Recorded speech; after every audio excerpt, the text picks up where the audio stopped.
All right, all right, all right. Back to another episode of Busy Cutting. All right, what's your name? What do we got with us today? My name is Esther Olivares, and I go by Cut It Out Esther on Instagram. Okay, Cut It Out Esther on Instagram. All right, where are you from? I'm from La Puente, La Puente. California. Cali. Sunny Cali. Okay. What shop do you work at, or where are you currently working at? Well, my own private studio. Oh, So- okay. Where's that located? San Dimas, California.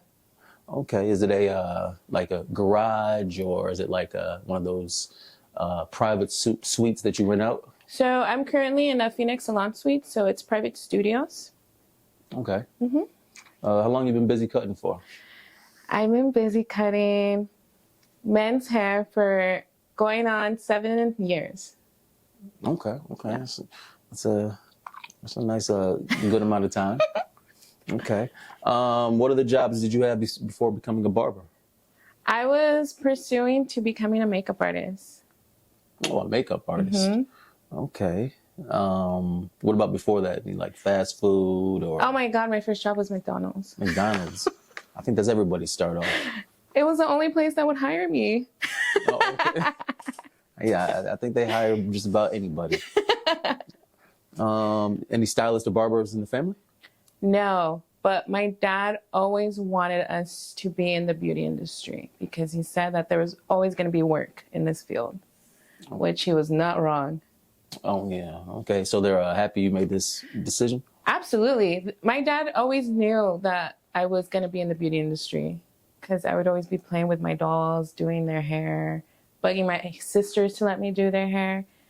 And my dad pushed me to do this. Okay. All right. So when did you decide to make the transition to actually jump and get a barber license or go to school? So what made me do the jump was, honestly, this was so accidental because I was pursuing makeup. Okay. And the guy that was managing me, Robert, was telling me, you do hair, do men's hair. And that pushed me, and he kept bugging me. So I tried to go to ABC College. Okay. They wanted $5,000 for a crossover program. $5,000 for the crossover? Yes. Was that standard, or did you find anything lower? No, I found something lower just months ago. Oh, okay. The only reason why I got my license because I was finally going to be on my own. So I needed that security of a license besides my Cosmo license.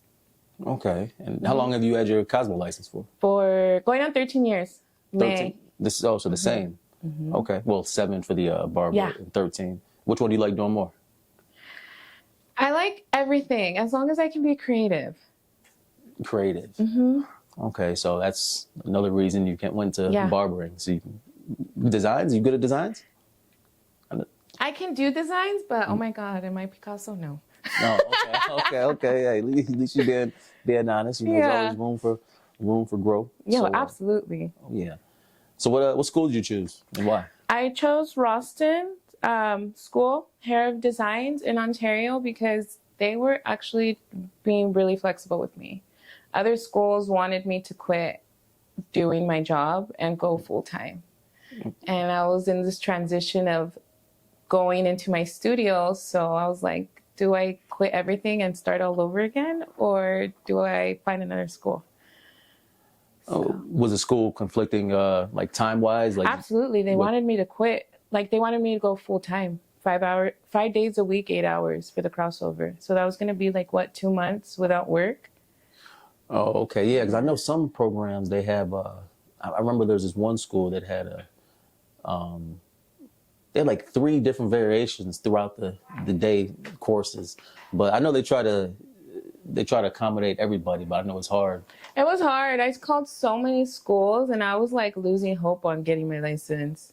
And I was even thinking maybe I shouldn't do this move. So what motivated you? What kind of pushed you to make the final touches? That I wasn't going to give up my studio. I needed to do it. That's good motivation.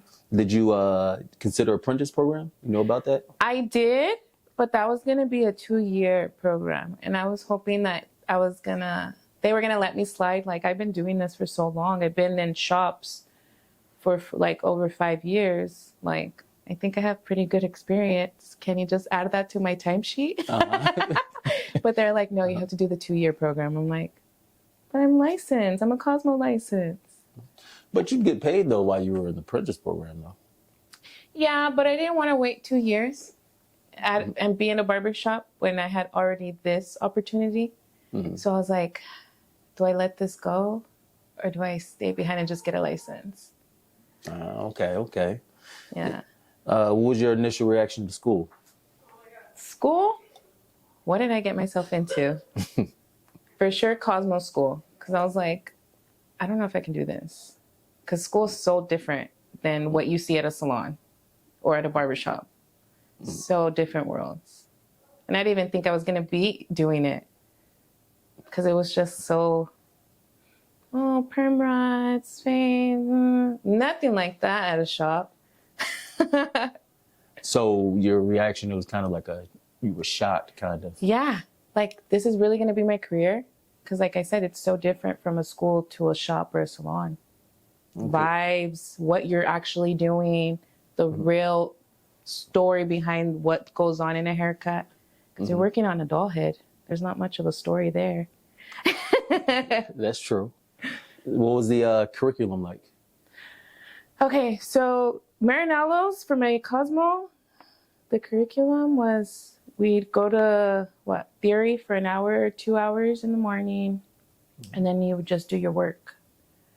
But my experience at school was really bad because all my teachers were quitting.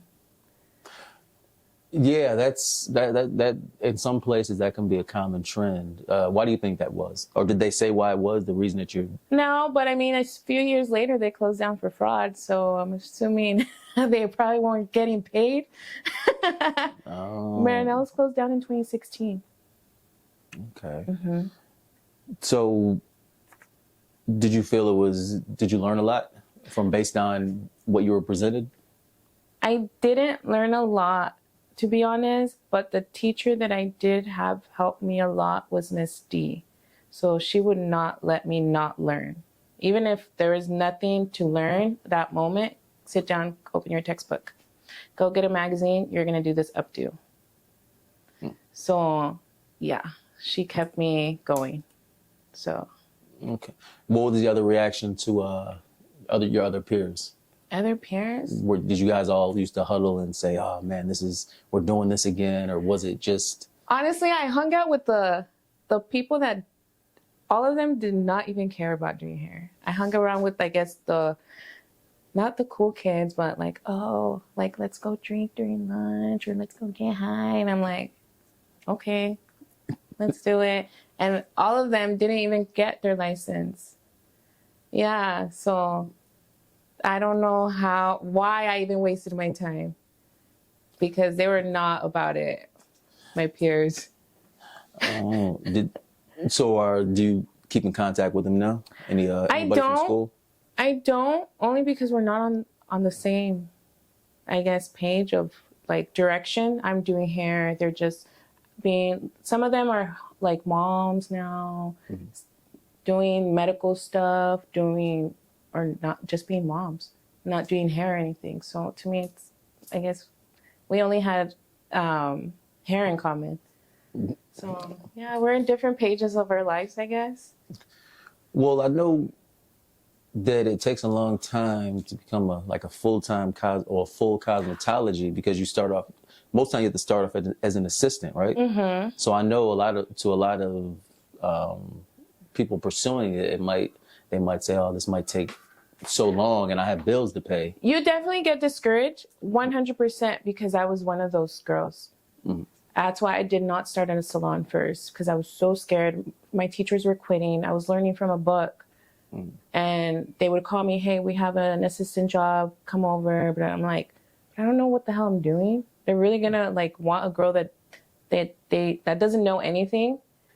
So it was definitely discouraging, and that's why I still kept my job, McDonald's, on the side overnight too, because it is discouraging. And being Mexican background, you grow up learning, living on a day-to-day basis. You need to make money to survive. So at that point, I'm like, I'm not going to be making anything. So yeah, it was very discouraging. 100%. So I'm guessing with that made you want to practice on your doll heads more to try to perfect them. How was it with doll heads? Doll heads, you know what? My doll heads were my sister's hair. Yep. Because I needed to get the real feeling and the real outcome of what I'm going to do to their hair. Because a doll head, I don't know how it's going to react. From a human's hair, you're going to see if, they had previous colored hair from the bleach, or if their haircut was botched from someone else, So just the real texture of the hair, I wanted to get a feel for. And they had no choice too. They had no choice, my sisters. So they needed to let me practice. Okay, well, they got free haircuts and color. You used to color their hair too and everything. Oh, they get the full service. So the doll heads, like, I know some of them had real hair, right? I know some doll heads have hair. But you know how, like, the follicles, you can't move hair the same as a human's hair. That's true. But with a doll head, you can make a mistake. If you cut off more. You can. Then you bite off. You can. Let me see. So how far nervous were you your first haircut? I'll remember. As a student barber. And you know what? And I'll never forget. Miss D gave me a guy, and he had texture hair. You really don't learn texture hair in school. You learn a good week. And I'm like, I'm about to give this guy a fade, and I don't even know how to hold a clipper. And this was in beauty school. And I'm like, she's like, you'll be fine. I'm right here. And I'm like, but I'm about to shave this guy's head. Oh my God, I was so nervous. I didn't even know what the lever was for. I was so terrified. And I was like, God, please don't let me mess up his hair. Don't let me mess up his hair because he's going to hate me. I'm going to ruin his week. Did he sense that? Or did he hear when the teacher told you that was his first? She pushed me away from him. She's like, look, don't freak out. You're going to do this. And I almost cried to her, I don't want to do it. I don't want to do it. Please don't not make me do it. Have one of the guys do it. No, you're going to do it. She was so hard on me, but I'm so thankful she was. And I got the cut done. How it turned out, I don't remember because that was when I was 18 or 19. I'm 33 now, so that was a long time ago. Ooh. But I got it done. Did he give you a tip? You know what? I don't think so because he was young. He was little, so he barely had money to get a haircut. Oh. So I don't think so. I just remember he was okay with it. And I was like, okay, as long as you're okay and you're not getting mad at me, I'm fine. Okay. Did it boost your confidence after you got your first haircut out the way, regardless of how it looked? I was like, I'm never cutting another guy's hair again in this lifetime. Because I was like, I don't know what I'm doing. Uh-huh. And so I was like, and at first I was like, no, I'm just going to stick to women's. Why even learn how to do a clipper cut? Mm-hmm. But and just to think what I'm doing now is just fading every day. And it's crazy. You got the hang of it now. Oh, yeah, I can do it with my eyes closed. So I know you said earlier that you felt like giving up. So the more that you progressed into school, did that fade away? Absolutely. It faded away once my confidence level was going up. And I remember I was going to my Nino's son's shop, which is my cousin. So I would just watch. And I remember there was a girl. She was a female barber, and her name was Carla. She was like, when are you going to start cutting? And I'm like, I don't know. I'm scared. She's like, why? What are you scared about? And I was like, if I fuck up their hair. Mm-hmm. She's like, girl, two things can happen. Either they just don't come back and sit in your chair again, or they wear a hat for 2 weeks. But they are not going to yell at you or make you feel stupid. And I'm like, really? And sure enough, it really was like that. They either don't sit in your chair or they wear a hat. And that's when it really, she was right. They're not going to flip out. Yeah, they may tell me, oh, can you go higher? Can you go higher? But at that point, it's it's good for them to be that way because they're making you a better barber. Mm-hmm. So I just remembered that. What's the worst that can happen?